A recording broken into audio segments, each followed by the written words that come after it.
I was assigned to her nest for observation.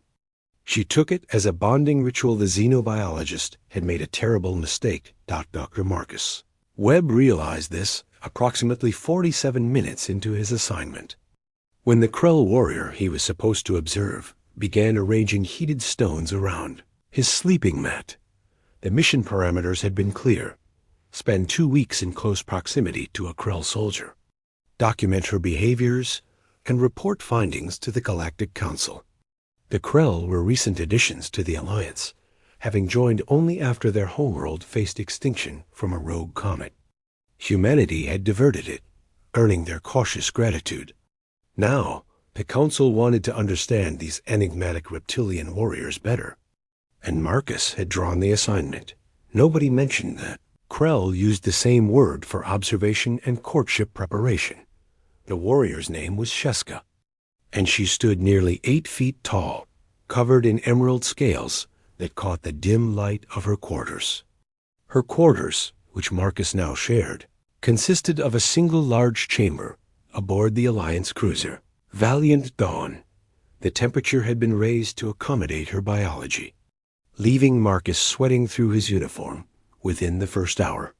"You are cold," Sheska observed, her translator rendering her clicking speech into flat, emotionless words. The device couldn't capture the concern in her posture, the way her head tilted as she studied him. "I'm fine," Marcus insisted, making notes on his datapad. "Please, continue your normal routine. Pretend I'm not here." Sheska's inner eyelids blinked, a sign he'd learned meant confusion. "But you are here. That is the purpose." She returned to her task, carefully selecting stones from a heating unit and placing them in a circle. Marcus documented this, noting the precise spacing, the way she tested each stone's temperature with her tongue before positioning it. "What are you making?" he asked. "A proper nest," Sheska replied. "You cannot sleep on bare floor. It is not civilized." Marcus glanced at his perfectly adequate sleeping mat, standard issue for human crew members. "I have bedding." "Yes, insufficient bedding." Sheska picked up a thermal blanket from her own supplies and spread it within the stone circle. "You are very small. You will lose heat quickly." "This is better." Something in Marcus's chest tightened. He'd read the cultural briefings, understood that Krell were communal by nature, but seeing it in practice was different. She was caring for him, not because regulations demanded it, but because leaving him cold would be unthinkable to her. "Thank you," he said quietly. Sheska's head bobbed, the Krell equivalent of a nod. "We are nestmates now." "It is proper." The translator's limitations became apparent over the following days. Marcus learned to read Sheska's body language, the subtle shifts in scale color that indicated mood, the position of her claws that showed aggression or ease. She was a decorated warrior, having led successful campaigns against the hive incursions in the Outer Rim. Other species found her intimidating. Marcus found her methodical, careful, and unexpectedly gentle. On the 3rd day, she began teaching him Krell hand signs. "Words are for distance," she explained, forming symbols with her 3-fingered hands. "Signs are for nestmates." Marcus copied her movements, fumbling at first. His 5 fingers made the gestures clumsy, but Sheska corrected him with patience he hadn't expected from a warrior of her reputation. "Why do nestmates need a separate language?" he asked. Sheska's scales rippled. A pattern he'd learned meant thoughtfulness. When the world is dangerous, nest is safe. Signs do not carry beyond walls. Enemies cannot hear. Nestmates always understand each other. She taught him the sign for hunger, for tired, for danger. Then she taught him the sign for family. Marcus stopped documenting after the first week. He told himself he had enough observational data that additional notes would be redundant. The truth was harder to face. He'd stopped seeing Sheska as a subject to study and started seeing her as exactly what she'd claimed from the beginning. A nestmate, they fell into rhythms. Sheska woke before the ship's artificial dawn, performing elaborate stretches that kept her combat ready. Marcus learned to identify which exercises were for which muscle groups, marveling at her discipline. She never skipped a single repetition. Even when her previous watch had run long in return, Marcus shared human customs. He showed her how to prepare coffee, which she found fascinatingly bitter. He explained the concept of reading for pleasure, not just information, and watched her struggle through a human novel with determined concentration.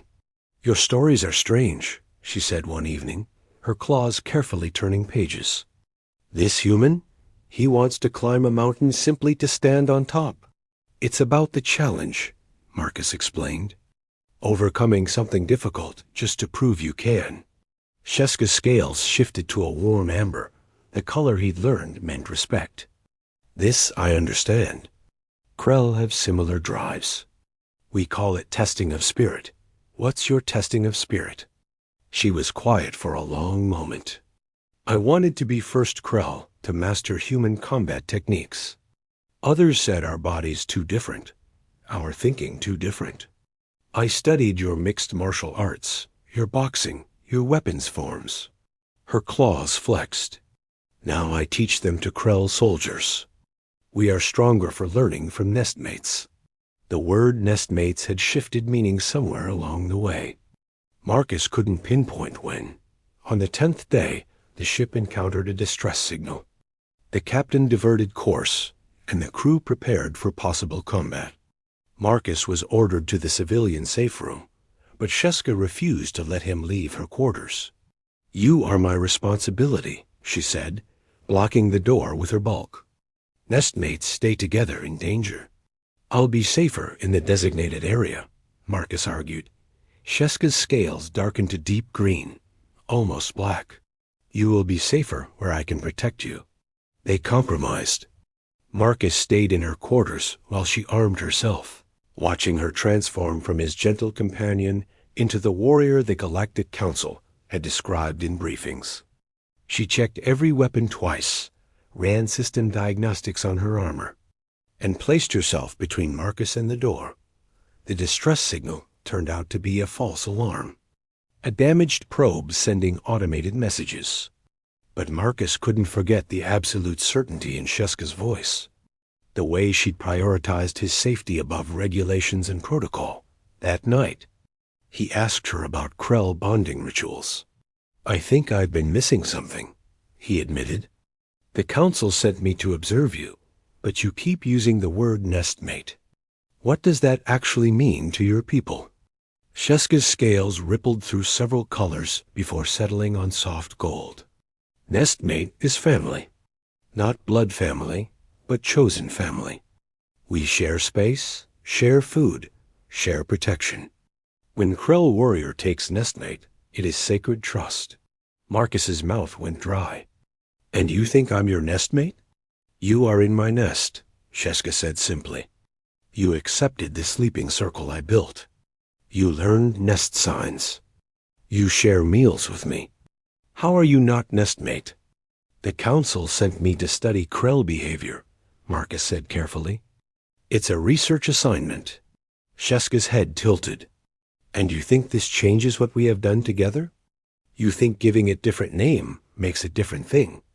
She moved closer, lowering herself to bring her eyes level with his.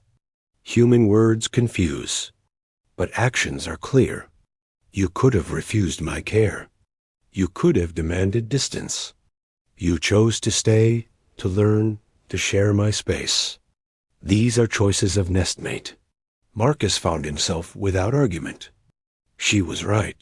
He'd accepted every gesture of inclusion, participated willingly in what he now understood was Krell family building.